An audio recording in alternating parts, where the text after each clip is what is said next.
Olá, estudantes do 7º ano! Sejam todos e todas muito bem-vindos e bem-vindas para mais uma aula Paraná Ensino Religioso, e nós vamos conversar sobre os preceitos éticos e os valores morais das religiões de matriz africana, segunda parte. Bem, o objetivo desta aula é demonstrar como os princípios éticos e valores morais exercidos nas religiões de matriz africana, brasileira, como Umbanda e Candomblé, como eles são vistos e por eles serem originários da África, qual é a influência na nossa cultura, nos costumes, na tradição, na religiosidade e na forma de pensarmos. Então vamos estudar um pouquinho dos preceitos éticos das religiões de matriz africana. Aulas anteriores nós falamos sobre a filosofia Ubuntu, é uma filosofia africana onde eu sou porque nós somos, mas ela se desdobra em vários outros povos de uma maneira bastante peculiar que nós vamos investigar nesta aula. A África, que é riquíssima em suas cores, em sua religiosidade, sua musicalidade, e tudo isso está presente também influenciando a cultura brasileira. Infelizmente, as tradições religiosas que mais sofrem preconceito no Brasil são as religiões de matriz africana. E olha só, assim como tem brasileiros que são budistas, uma religião oriental, assim como tem indígenas que se converteram e são cristãos, da mesma forma, a religião de matriz africana não é necessariamente religião de negros brasileiros. Os negros brasileiros escolhem sua religião, assim como muitas pessoas que são caucasianos, brancos, descendentes de imigrantes europeus, também escolhem como religião Umbanda e Candomblé, religiões de matriz africana. Afinal de contas, vivemos num Estado laico. Isso significa que o Estado não tem religião oficial e que cada brasileiro pode escolher qual religião quer ou, inclusive, o direito de não ter nenhuma religião. Mas o fato é que as religiões de matriz africana são as que mais sofrem preconceito. Então, quer dizer, umbandistas, candomblecistas, inclusive dos cultos menos conhecidos como Jurema, entre outros, Yorubá, Batuque, também sofrem preconceito. Mas a que se deve esse preconceito religioso? Seria o discurso de uma religião agredir ou atacar membros de outra religião? Não. Na sua origem, nenhuma religião prega o preconceito. Então, da onde que vem esse preconceito? Bem, mas no que acreditam mesmo as pessoas que frequentam as religiões de matriz africana? Quais são os preceitos éticos? Talvez, se a gente entender qual é a ética, a moral dessas religiões, também ajude na desconstrução dos preconceitos. Bom, quando nós falamos em preceito ético, valores morais de religiões de matriz africana, ou seja, que vieram da África, existe um papel essencial que é da chamada tribo, é uma palavra que veio da África, tribo, que inclusive é complicada de se aplicar aos índios brasileiros, aos indígenas brasileiros. Então vamos falar tribo, ou família, ou clã, ela possui um papel fundamental na religiosidade africana. É quase como dizer, é uma religião familiar. Não à toa que o nome dos líderes é pai de santo, mãe de santo, e que os adeptos são filhos de santo, zelador de santo. O termo tribal, quando associado às religiões africanas, quando a gente fala de tribos africanas, oferece uma chave, um jeito de a gente compreender algo essencial na moralidade da religiosidade dos povos africanos. Pois o respeito pela tribo, pelo clã, pela família, é algo mais importante que a ideia de indivíduo. Inclusive, isso é muito próximo dos aborígenes australianos, dos povos indígenas. A ideia de que, ao invés de haver um culto ao transcendente, a uma figura divina fora da natureza, eles cultuam a natureza e o sagrado é a família. É a ligação entre as pessoas, como na própria filosofia Ubuntu. Eu sou porque nós somos. Então, quer dizer, dentro da ética e da moralidade da matriz africana, isso se transporta para o candomblé e umbanda, é importantíssimo a ideia de família, a ligação com os seus ancestrais, o respeito. Para nós lembrarmos da filosofia Ubuntu, a mandala de pés descalços, eu sou porque nós somos. Então, essa ideia de coletividade. Bom, O que é especial no conceito que os africanos têm de família ou de tribo é que não se trata apenas de família, pai, mãe, avô, avó e as pessoas que estão vivas. Além disso, quando eles falam em família, contempla os mortos, os ancestrais de muitas gerações, inclusive aqueles que estão por nascer. Todos esses são considerados família. É uma forma transcendente de se perceber a família. O ancestral permanece próximo à tribo, torna-se uma espécie de espírito vivendo num mundo à parte ou paralelo ao mundo que nós vivemos, ou pairando sobre o lar na forma de garantir que os seus descendentes observem os costumes. Então, é muito importante manter a tradição, a linguagem, as histórias dos antepassados, os contos, as lendas, os mitos, os rituais, e tudo isso é passado de forma oral. Então, os preceitos éticos das religiões de matriz africana estão ligados à perpetuação da tradição, a manter a tradição. E, para eles, o espírito dos antepassados, daqueles que já morreram, estão junto conosco, muitas vezes cuidando, muitas vezes estão próximos. Isso justifica todos os rituais que eles fazem. Então, dentro dos costumes africanos, além de nós sabermos da dança, da música, das cores, está essa ideia da família, do sentimento de pertencimento a uma família, que é uma família bem maior do que nós temos no mundo ocidental, até porque ele contempla não só os mortos, os vivos, mas como outros parentes próximos também são considerados como família. Então, o costume ou a organização da sociedade, ou ainda da Constituição, para usar o nome mais moderno, a Constituição que organiza a sociedade, estabelecido a partir do momento, então, que você tem esses espíritos que estão presentes desde o princípio dos tempos. Então, eles se sentem conectados aos ancestrais desde que a humanidade passou a surgir. E o dever dos vivos é assegurar a preservação dessa organização.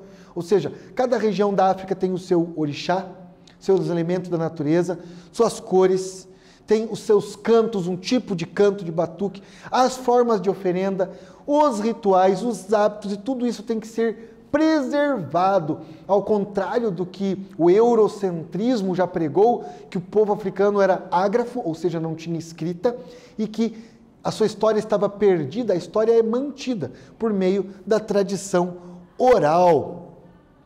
E acima de tudo, então, eles têm que fazer oferendas. Aí se justifica. Assim como aqui em Machu Picchu fazem oferendas a Pachamama, os povos indígenas também, então é uma herança africana fazer oferendas. Muitos povos orientais também fazem isso. É comum alguns budistas japoneses colocarem prato de comida, arroz e leite e incenso para os seus mortos. Para os africanos também, eles fazem essas oferendas, não só para os orixás, como também para os espíritos dos ancestrais. É uma forma de manter esse contato, de manter vivo. Inclusive lá no México, que também tem uma descendência indígena, feito um pouco com sincretismo com o cristianismo, mas os povos mexicanos têm muito contato com os astecas, criaram o Dia de los Muertos, que mistura cristianismo e religiosidade indígena, onde eles também fazem oferenda para os mortos. Isso é bem comum aí em várias culturas religiosas ao longo do mundo, mas que também é específico da África, fazer oferendas aí como parte da tradição para os seus ancestrais. A família, ela não consiste apenas nos vivos. Então os mortos também fazem parte, e como eu disse, os não nascidos e os descendentes, aqueles que virão. Então a tradição, ela contempla os que já passaram, os que estão vivos e aqueles que virão. E é dever do indivíduo dar continuidade à família. Eles têm muito preciosismo com essa ideia de dar continuidade à linhagem. E ele sabe que depois da sua morte, sua alma não será forçada a vagar pelo vazio, desconectada da terra, pois também estará ligada. Ou seja, aqueles que virão depois vão continuar a tradição, então eles se preocupam muito com essa ideia da perpetuação. Enquanto tiver pessoas da mesma família, do mesmo clã, mantendo os rituais, está garantido que os ancestrais não vão ficar vagando pelo universo, estão aqui conectados com os seus entes queridos na terra. E agora vamos fazer aquela paradinha para vocês fazerem uma atividade. Bom, escreva pelo menos um parágrafo sobre a importância dos ancestrais para os povos africanos, aquilo que você entendeu da nossa aula até agora. Qual é a importância, de fato, dos ancestrais para os povos africanos? Faça, num segundo parágrafo, uma comparação com a importância dos ancestrais para os povos indígenas das Américas. Então, se fala dos ancestrais africanos, faz uma conexão com os povos indígenas. Tempinho para vocês escreverem, já voltamos com mais Aula Paraná.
Voltamos com a minha, com a sua, com a nossa Aula Paraná e estamos aqui falando dos valores e princípios éticos dos povos de origem africana no nosso componente de ensino religioso.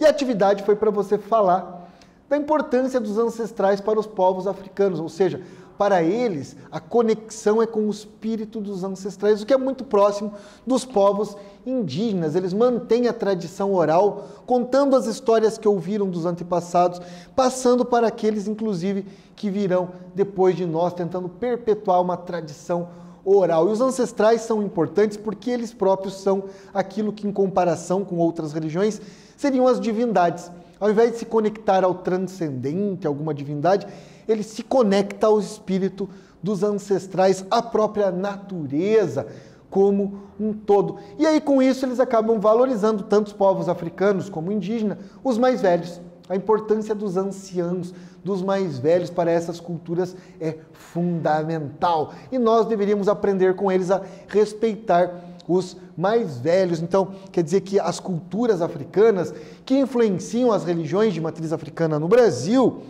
valorizam os mais velhos, o espírito dos ancestrais, a natureza e com isso a família, a ideia de família, ou seja, essa conexão que nós temos com os nossos entes queridos. Bom, falamos lá da África, de como é importante a família na África, e aqui no Brasil, quando ela já está dando a influência para as religiões de matriz africana, o candomblé, que pode ser considerado culto aos orixás, se constrói a partir da relação entre o filho de santo com o seu orixá. Então, o preceito ético, o valor moral está nessa relação. E como cada orixá tem características particulares, está nessa relação a moralidade. Mas como é uma religião de tradição oral, os terreiros são ligados à religiosidade de diferentes regiões da África. Por isso, isso é interessante, não existe um único candomblé, um único código de lei, vamos dizer, esses são os preceitos éticos do candomblé. Existem diferentes candomblés, nós podemos falar no plural, os candomblés. Por quê? Porque tem candomblé ligado ao povo G, de uma região do Brasil, de onde vieram esses africanos, GG, Nagô, Yorubá, que são a grande parte, embora parte dos Nagô também falam Yorubá, entre outros. Então, temos um candomblé da Bahia, temos um candomblé do sul do Brasil, do Nordeste. Todos eles têm o culto à natureza, respeito aos ancestrais, os orixás, mas muda uma coisa ou outra de acordo com a região da África que esse candomblé é originado. Então há uma diversidade dentro daquilo que chamamos de candomblé. E o mesmo podemos falar da Umbanda. Como a Umbanda é uma tradição que é xamânica, é brasileira sincrética, então mistura elementos do cristianismo, do xamanismo, mas também do candomblé, ou seja, a ligação da Umbanda não é direto com a África, é com o candomblé, que já é uma religião brasileira. Também existem diferentes formas de fazer Umbanda, de acordo com a região do Brasil. Aqui temos 2 orixás. O objetivo da aula não é dar um curso sobre orixás, mas dizer que os preceitos éticos e valores morais das religiões de matriz africana, neste caso o candomblé, está ligado à representação dos orixás. Trouxemos aqui Oxóssi, representa o conhecimento e as florestas, e a Iemanjá, que é a orixá da água salgada, a rainha do mar, uma das mais conhecidas no Brasil. Aquela outra imagem de vestido azul caminhando sobre o mar é mais ligada à Umbanda. Aqui no candomblé a representação é mais ligada à África. Então são de 12 a 17 orixás cultuados no Brasil. Cada um deles, a pessoa, quando vai nos terreiros de Umbanda e candomblé, existe um ritual para ela descobrir qual é o seu orixá. E a partir daí ela começa a fazer então as festas, os cultos ao seu orixá, se reconectando com uma energia pessoal, primordial, que cada um de nós temos de acordo com o candomblé. Então, em um contexto ético, diferente do pensamento judaico-cristão, no candomblé não existe essa relação do pecado. Não que não existam coisas erradas, mas não é aquela como na tradição judaico-cristã de certo e errado, bem e mal, porque basicamente existe a relação do seguidor com o seu orixá, e aí tem as coisas certas e erradas dentro da visão daquele orixá. É uma moralidade pautada no cuidado com o seu orixá. Então a pessoa zela do seu orixá como o seu orixá zela da pessoa, com a família e com os ancestrais. Além disso, os preceitos éticos têm relação com a cosmovisão e o mito de origem. Cada orixá tem uma história, cada orixá tem valores morais, ele tem características como uma personalidade, ele tem uma cor dele, uma música, uma pedra, um elemento da natureza, e aí isso vai ditar a moralidade sempre em relação do orixá com o filho de santo ou com o adepto, então, do candomblé. Já na Umbanda, que é uma religião tipicamente brasileira, surgiu no Brasil, assim como o candomblé, mas as raízes são brasileiras, podemos dizer, cria um sincretismo, então, entre cristianismo, principalmente católico, o candomblé e o xamanismo indígena, inclusive tem outras influências, mas é uma religião pautada no princípio da fraternidade, da caridade e do respeito ao próximo. Então é basilar, caridade, fraternidade e respeito aos próximos. Para os adeptos da Umbanda, não deve se haver preconceito contra a ciência. Então, é uma religião que aceita a evolução científica, desde que sejam respeitados os limites da vida. É quase como uma bioética, ou seja, não se nega a modernidade da natureza, desde que se respeite a vida. Aquilo que é certo para uns é errado para outros. Não temos como determinar ou impor uma verdade. Então, na Umbanda, a moralidade procura não impor uma verdade. Mas existe a lei do merecimento. Caso a pessoa não mereça, a pessoa só recebe aquilo que ela merece. É quase como se na Umbanda fosse respeitada a lei de causa e efeito. Aqui temos um altar da Umbanda, você vai ver santos da Igreja Católica, orixás do Candomblé, indígena das falanges de indígenas, enfim, você vai ver ali um sincretismo religioso. Bom, agora vamos fazer aquele break para fazermos uma atividade. Importante é vocês exercitarem o raciocínio. Escrevam um texto argumentando sobre os motivos que existem para respeitarmos as diferentes formas de religiosidade, ressaltando qual é, na sua opinião, os valores morais que uma religião precisa ter para contribuir com a sociedade. Então são duas coisas. Primeiro, você vai escrever parte do seu texto dizendo por que temos que respeitar a diversidade religiosa, por que é tão importante respeitar a diversidade religiosa e qual é um valor ético que todas as religiões têm que ter, que ajudaria, então, que contribuiria para a cidadania, para a nossa sociedade. Tempo para vocês escreverem e já voltamos com mais Aula Paraná.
Voltamos com Aula Paraná e essa atividade era um pouco aberta para você escrever, argumentar e exercitar teu raciocínio sobre por que é importante respeitar a diversidade religiosa. Bom, temos que respeitar para ser respeitados, temos que respeitar porque está na Constituição, faz parte da lei. A liberdade religiosa é uma das leis do Estado Democrático Brasileiro. E as religiões precisam ter valores éticos ligados também a esse respeito.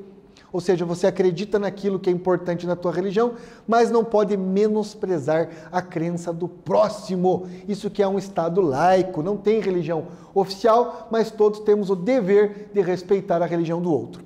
Nesta aula nós conhecemos um pouco sobre os preceitos éticos e valores morais das religiões de matriz africana, principalmente do candomblé e da umbanda. Eu espero que vocês tenham gostado da nossa aula. Lembrando, sempre, seja menos preconceito, seja mais amor no peito. Não precisa ser perfeito, mas se não puder ser amor, seja pelo menos respeito. Até a próxima aula.